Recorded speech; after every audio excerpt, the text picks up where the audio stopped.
La messe est dite, vous avez vu, j'y croyais à grand-messe ce mercredi. En plus, pour les abonnés des pronos du cœur, c'était ma dernière minute parce que bizarrement, le cheval était favori sur Z-Turf à 4 contre 1. Et dans les dernières minutes que je donne à mes abonnés, j'analyse les codes de dernière minute et j'analyse les comportements de prise de chute. Et il y avait une prise extraordinaire sur grand-messe et elle a gagné en bonne jument. Et je vous l'ai dit, faites attention aux futures mamans parce qu'elle sort par la grande porte et la grand-messe sort par la grande porte et bien son quintet, elle peut maintenant aller pouliner tranquille. Bon, je vous emmène chez moi à Vichy, c'est ma piste de prédilection. La piste aussi des grandes surprises parce qu'à Vichy, tout le monde vise Vichy. Les Lyonnais, ceux de notre région, parce qu'ils sont chez eux, donc ils préparent de longue date leurs chevaux. Et les visiteurs ils traversent pas toute la France pour faire une bulle. Donc tout le monde a préparé l'événement et c'est pour ça qu'il y a énormément de surprises à Vichy. Des chevaux qui peuvent paraître barrés,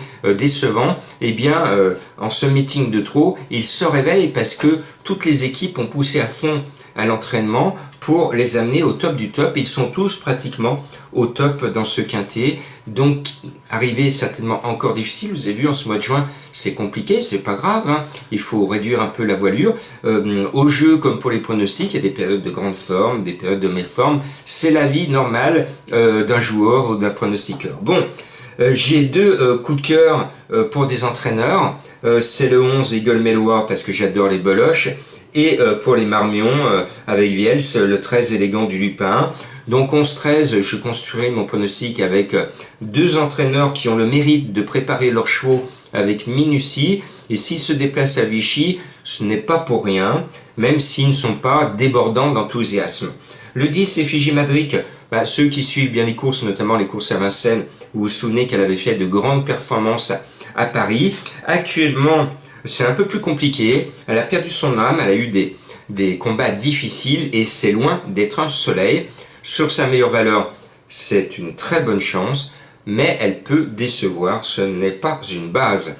Le 14 cadet, alors là c'est son plus facile tiercé, c'est le plus riche, la course est visée, forcément, on appelle Eric Raffin, tous les feux sont au vert. Et puis, voilà celui qui est un peu ma découverte et qui est en plus le cheval de Madame Colombo, c'est En toi j'espère. Voilà un joli nom. Vous savez, j'adore les jolis noms. Vous avez vu avec Marty McFly qui a mal réglé sa montre pour être gagnant. Il a simplement pu rentrer dans le quintet et Folie Passagère est également dans le quintet. Bon, eh bien En toi j'espère, moi je le sens bien, le cheval est bien et j'y crois. Il a une chance tout à fait certaine d'entrer dans le quintet. Et puis, il y a le gros favori de Teux, très fautif, une petite bombe. On dirait un cheval de JMB.